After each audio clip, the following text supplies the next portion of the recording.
नमस्कार, न्यूज 31 उत्तराखंड में आप सभी का स्वागत है। मैं हूं आपके साथ प्रियंका भौर्याल। बुलेटिन की शुरुआत बागेश्वर की अहम खबरों के साथ करेंगे। बागेश्वर में सावन के दूसरे सोमवार को भी बागनाथ मंदिर के कपाट नहीं खोल पाए। इसे जहां एक ओर मंदिर न खुलने से श्रद्धालु निराश हुए, तो वहीं दूसरी ओर मंदिर समिति द्वारा कोरोना संक्रमण को देखते हुए मंदिर बंद रखने का निर्णय लिया गया है। इधर इस मामले में हिंदू जागरण मंच के प्रदेश उपाध्यक्ष हरीश सोनी का कहना है कि प्रशासन द्वारा मंदिर खोलने की अनुमति देने के बावजूद भी मंदिर समिति के द्वारा मंदिर बंद किया गया है। सहयोग मिल रहा है मंदिर खोलने या बंद करने में? देखिए, प्रशासन ने तो मंदिर कमेटी को पहले ही बैठक करके बता दिया था कि मंदिर खोले जाए, तो उसी को देखते हुए मंदिर कमेटी ने सैनिटाइज़र की मंदिर को सैनिटाइज़र किया और लोगों के लिए सैनिटाइज़र की व्यवस्था की। सोशल डिस्टेंस के लिए यहाँ गोले बनाए गए हैं और थर्मल स्कैनिंग के लिए मशीन भी लगाई है। अब जो बारीदार हैं उन्होंने मंदिर खोलने से मना कर दिया है। अब बारीदारों की जब इच्छा होगी तब ये मंदिर खुलेगा, अन्यथा ये मंदिर बंद रहेगा। हम तो भगवान भोलेनाथ की ये मान के चलें कि उनकी इच्छा नहीं है अभी मंदिर खुलवाने की। अगर भोलेनाथ की इच्छा होगी तो अगले सोमवार से ये मंदिर खुल जाएंगे। क्या वजह आपको लग रही है मंदिर बंद रखने की? देखिए, सावन के महीने में शिव जी का जलाभिषेक नहीं हो पा रहा बारिश। एक तो इस वजह से यहाँ बारिश नहीं हो रही है, गर्मी बहुत ज़्यादा हो रही है। और मैं ये उम्मीद कर रहा हूँ कि मंदिर के जो बारीदार हैं शायद वो प्रयास करेंगे अगले ये सोमवार तक मंदिर को खोलने का। मैं तो ये मान के चल रहा हूँ भगवान भोलेनाथ ही नहीं चाह रहे कि मंदिर खुले। अगर बाबा भोलेनाथ चाहते तो कोई भी इसको बंद नहीं करा सकता था। फिर भी हमारा ये है कि हमारी एक उम्मीद है कि मंदिर खुल जाए, शिव जी भोलेनाथ का जलाभिषेक हो जाए, जिससे कि बागेश्वर शहर में रोग दरिद्र ये दूर हो जाए, बारिश हो जाए, हरियाली छा जाए। तो ये उम्मीद पर हम जी रहे हैं कि अगले सोमवार को मंदिर खुलेगा करके, इसी उम्मीद पर हम आस लगाए बैठे हैं। उम्मीद के साथ आप मंदिर आए हुए थे और मंदिर खुला न होने पर क्या कहना चाहेंगे? इसी उम्मीद पर आए थे कि शिव शंकर भगवान के दर्शन हो जाएं, तो बंद ही हो रहा है। फिर ये अच्छा थोड़ी लगता है, सावन का महीना था, दर्शन हो जाते। अब क्या करें, स्थिति ऐसी हो रही, कोरोना चल रहा है। और पिछली बार और अब में क्या अंतर देखने को आपको मिल रहा है? पिछली बार से पूरा ही बंद था, गेट बंद था ज़्यादा ही। हाँ, बारिश, इसीलिए बारिश भी नहीं हो रही।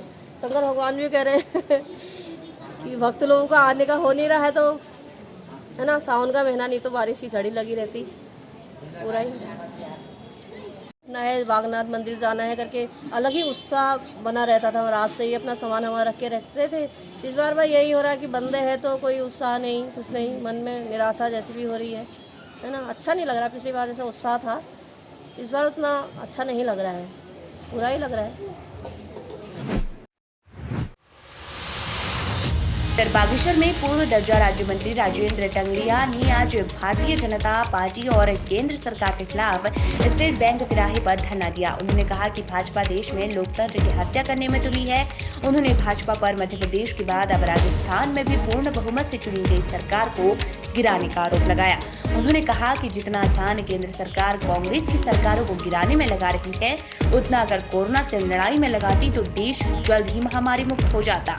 यहाँ SBI तिराहे में धरने पर डटे कांग्रेसी नेता टंगड़िया ने कहा कि सत्ता की लालसा में भाजपा किसी भी हद तक जाने को तैयार है। उन्होंने कहा कि मध्य प्रदेश में जब जनता ने पार्टी को नकार दिया तो उन्होंने घिनौनी साजिश रचकर बहुमत की सरकार गिरा दी। उन्होंने कहा कि अगर सरकार ने प्रजातंत्र को समाप्त करने की कोशिश की तो कांग्रेस इसका पुरजोर विरोध करेगी। इसके लिए जिले में भी कार्यकर्ता नगर से लेकर गाँव तक धरना प्रदर्शन कर विरोध जताएंगे। मेरा ये है, मैं आपके माध्यम से ये कहना चाहता हूँ, जिस प्रकार आज राजस्थान में लोकतंत्र का गला घोटा जा रहा है, वहाँ के माननीय हमारे मुख्यमंत्री जी अशोक गहलोत जी महामहिम राज्यपाल से कह रहे हैं कि मेरे पास पूरा बहुमत है और मैं विधानसभा का सत्र बुलाइए, मैं बहुमत हासिल कर रहा हूं, मैं बहुमत पेश करना चाहता हूं, लेकिन महामहिम महोदय और इस देश में बैठी जो अंधी बहरी सरकार है वो विधानसभा सत्र बुलाने के लिए राजी नहीं है। एंड केयर प्रकार से रुपये की खरीद फरोख्त करके विधायकों को खरीद के विधायिका को जो विधायिका है उसकी मर्यादा को ताक में रख के विधानसभा भंग करने के चक्कर उसमें है। इसलिए हम सारे कांग्रेस जन इसका विरोध कर रहे हैं। माननीय प्रीतम सिंह जी, माननीय हरीश रावत जी के नेतृत्व में पूरे उत्तराखंड में हम विरोध कर रहे हैं। बागेश्वर में अवर उद्यान अधिकारी कुलदीप जोशी ने बताया कि उद्यान विभाग द्वारा योजनाओं के माध्यम से प्रवासियों और जनपदवासियों को लाभ दिया जा रहा है। उन्होंने बताया कि विभाग द्वारा हॉर्टिकल्चर टेक्नोलॉजी मिशन और जिला योजना फल पट्टी विकास, फल पौधारोपण जैसी योजनाओं के माध्यम से लोगों को पौधे बांटे जा रही हैं। वहीं उन्होंने कहा कि इससे जनपदवासियों को स्वरोजगार के नए अवसर मिलेंगे। उन्होंने कहा कि कोरोना काल में वापस लौटे प्रवासियों को विभाग रोजगार के साधन देने के प्रयास कर रहा है। ऐसे में पौधारोपण के द्वारा लोगों को अपने घरों के पास ही रोजगार मिल सकेगा। जो अभी प्रवासी आए हुए हैं या फिर जो बेरोजगार लोग हैं उनके लिए आपका क्या मैसेज रहेगा? देखिए, जैसे कि आप सभी को पता है कि कोरोना के कारण बहुत बड़ी संख्या में प्रवासी बागेश्वर जनपद में आए हैं और पूर्व में भी हम प्रवासियों से कह चुके हैं और सभी को हम अपने कर्मचारियों के माध्यम से भी बता रहे हैं कि वो आएँ और विभाग की किसी भी प्रकार की योजना के लिए हमसे सीधे संपर्क कर सकते हैं। विभाग द्वारा प्रवासियों को प्राथमिकता के आधार पर योजनाओं से भी आच्छादित किया जाएगा। साथ ही उनकी किसी भी प्रकार की स्वरोजगार संबंधी अगर कोई दिक्कत आती है तो उसमें उद्यान विभाग अपना योगदान देगा। किस तरीके से आपके द्वारा ये अभियान चलाया जाता है संस्था के माध्यम से और जनता का कैसा रिस्पॉन्स आपको देखने को मिलता है इसमें? देखिए, उद्यान विभाग के माध्यम से जैसे कि आप जानते हैं कि 2 समय पर हमारे द्वारा प्लांटेशन किया जाता है। जैसे अभी वर्षा काल का चल रहा है, जुलाई अगस्त में इसका रोपण किया जाता है और साथ ही शीतकालीन जो प्लांटेशन है वह जनवरी में किया जाता है। वर्तमान में हमारे पास वर्षाकालीन फल पौध हेतु आम, लीची, अमरूद, आंवला और नींबू प्रजाति का फल पौध उपलब्ध है। हम 2-3 तरीके से इन फल पौधों का वितरण करते हैं। कुछ तो हम योजना बनाते हैं जिसमें व्यक्तिगत या सामूहिक रूप से लाभार्थी का चयन किया जाता है। प्रॉपर गड्ढा खुदान करवा के उन्हें विभाग द्वारा निःशुल्क फल पौध उपलब्ध कराया जाता है। एक दूसरी योजना है जिसमें कि हम 50% की राशि सहायता पर नींबू प्रजाति का फल क्षेत्र विस्तार कराते हैं। साथ ही कुछ एक जगहों पर ग्राम सभाओं का चयन कर प्राथमिकता के आधार पर निःशुल्क फल पौध रोपण भी कराया जाता है। इसके लिए सभी काश्तकारों को चाहिए कि वह 1x1 मीटर का गड्ढा खुदान करेंगे, प्रॉपर 30 से 40 kg गोबर की खाद डालेंगे और पूरे तरीके से अगर इस कार्य को करेंगे तो तभी फल पौध रोपण तरीके से हो पाएगा।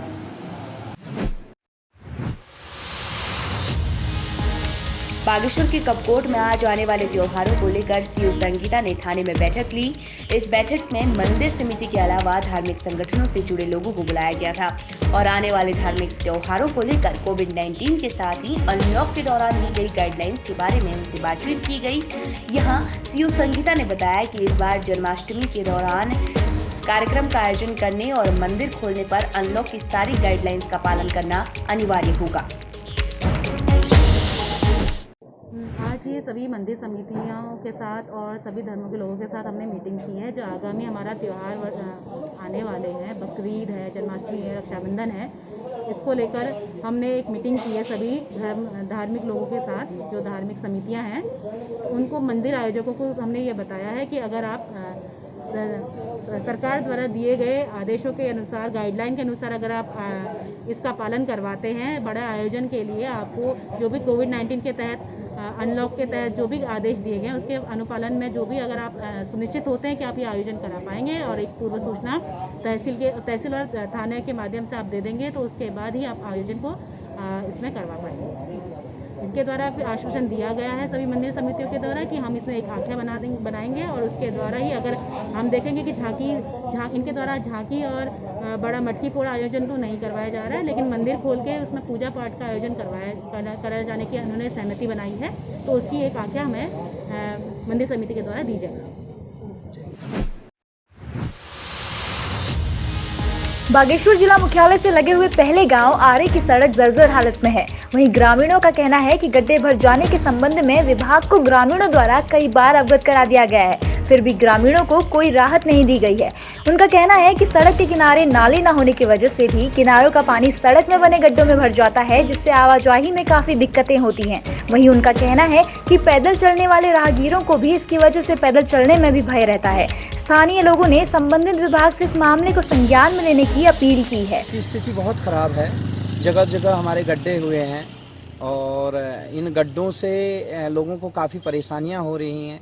गाड़ियों को जाने में परेशानियां हो रही हैं, टू व्हीलर्स हैं, सभी को अगर गड्ढे भर दिए जाएं, उनकी पैचिंग कर दी जाए तो आम जनता के लिए बहुत अच्छा रहेगा। इनकी गुणवत्ता के लिए क्या कहना चाहेंगे? गुणवत्ता तो क्या कहेंगे, बरसात के मौसम में क्योंकि नालियां हैं नहीं हमारी। अगर गड्ढे की पैचिंग या रोड ख़राब होने का कारण मुख्य यह है कि इन नालियों को बंद कर दिया गया है। जियो की लाइन बिछी है, उन्होंने मिट्टी के ढेर लगा दिए गए हैं जगह जगह पर, और नालियां बंद हैं तो रोड का टूटना जायज़ है। और संबंधित विभाग अगर कुछ नालियों का अतिशीघ्र नालियां बनवाए तो रोड बच सकती हैं हमारी। मैं सर्वप्रथम तो आपको ये बताना चाहूँगा कि जो यह रोड पर पाइप है, आज से नहीं बहुत समय से हम इसके लिए शिकायत शासन प्रशासन से करते हुए आ रहे हैं। इस रोड से जाते हुए हमारे जनप्रतिनिधि और ज़िले के समस्त अधिकारी जाते रहते हैं, लेकिन शायद उनके संज्ञान में इस पाइप को हम कितने बार ला चुके हैं, लेकिन आज तक कोई कार्य नहीं हुआ है। क्योंकि यह जखेड़ा पेयजल योजना का पाइप है जो रोड के बीचों बीच है। ये छोटे बाइक कितने बाइक ही नहीं, कार तक दुर्घटनाग्रस्त हो चुके हैं। यहाँ पर बाइक वाले बहुत बार रपट चुके हैं। अब तो हालत ऐसी हो गई है कि ये बहुत बड़ी दुर्घटना को आमंत्रित कर रहा है यह पाइप। हमने मीडिया के माध्यम से, प्रिंट मीडिया, इलेक्ट्रॉनिक मीडिया के माध्यम से पहले भी शासन प्रशासन को और जनप्रतिनिधियों को अवगत करा चुके हैं इस पाइप के बारे में।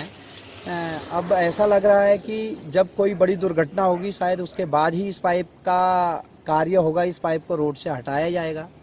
ते बहुत जो हो रात दिन गुरीण में रुणान नानतीन तो हंगा शेणी ले गुरीणी और नानतीन ले बाइकन मगे और कब तक ठुल गाड़ी तो लगा उड़ान को तो खतरा गोयो। जब कोई लगा मन नहीं जालो जब वो बुआ दिन क्यों न जाए सरकार क्यों कॉल सरकार मने मोबाइल गाड़ी पे भली को बनवाना चाहे तो नल जो जल्दी बदलना चाहे तो नहीं चला को तो परेशानी है गयो है घर जो जल्दी हूँ तो बढ़िया ये सामान लग रहा है गाड़ की जा रही और नजके की घर हूँ एक घड़ी 19 घुरीने में रह गया तो तमिल जल्दी करो हूँ ये दो हाथ जोड़ भी रहो तमिल।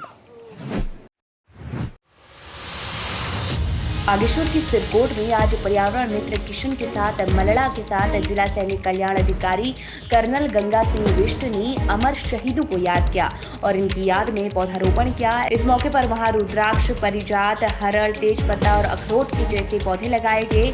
वहीं कर्नल गंगा सिंह ने कहा कि हमारे देश के अमर शहीदों का बलिदान हमेशा याद करने योग्य है, इसके लिए उनकी याद में यहाँ पौधारोपण किया जा रहा है। उन्होंने कहा शहीदों की याद में अब देवकी लघु वाटिका से पौधे लेकर सैनिक कल्याण वन में पौधारोपण किया जाएगा।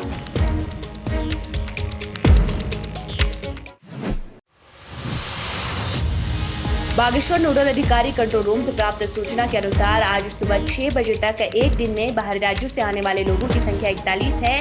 वहीं राज्य के विभिन्न जनपदों से आने वाले लोगों की संख्या 58 है। इस प्रकार एक दिन में कुल 99 लोग सुबह 6 बजे तक बागेश्वर जिले में आए हैं। अब तक जिले में 41,300 प्रवासी आ चुके हैं, जिनमें से बाहरी राज्यों से आने वाले प्रवासियों की संख्या 23,830 है और राज्य के विभिन्न जनपदों से आने वाले प्रवासियों की संख्या 17,470 है, जिनमें से 38,812 व्यक्तियों द्वारा 14 दिन की क्वारंटीन अवधि भी पूर्ण कर ली गई है और शेष कुल 2,488 अलग अलग क्वारंटाइन सेंटरों में क्वारंटीन किए गए हैं। वहीं अब तक 3,549 व्यक्ति जनपद से बाहर गए हैं, जिनमें से 1,726 लोग नेपाली मूल के हैं और शेष 1,823 व्यक्ति अन्य राज्यों के हैं, जिन्हें उनके घरों तक भेजा जा चुका है।